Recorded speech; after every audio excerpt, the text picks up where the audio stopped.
Kaixo, orain arte, dokumentu bat bilatzeko drive osoan bilatu behar genuen. Hemen. Eta dokumentu guztiak agertzen dira.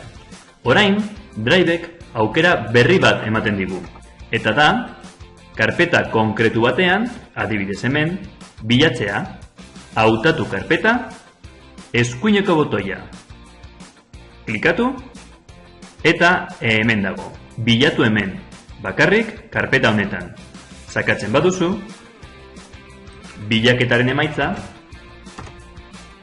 izango da bakarrik karpeta honetan dagoen dokumentu edo artxiboa izen honekin.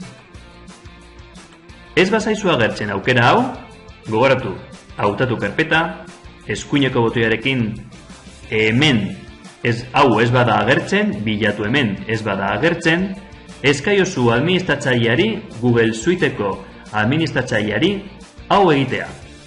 Sartzeko administratzailearen panelean. Klikatu perfil de empresa. Klikatu berriro perfil.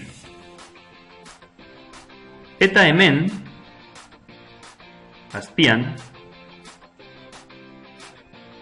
nuevas funciones de usuario, lanzamiento rápido aktibatuta egon behar da. Zertarako? Googleek berrikuntza bat martxan jartzean, guri isladatzeko, guri agertzeko.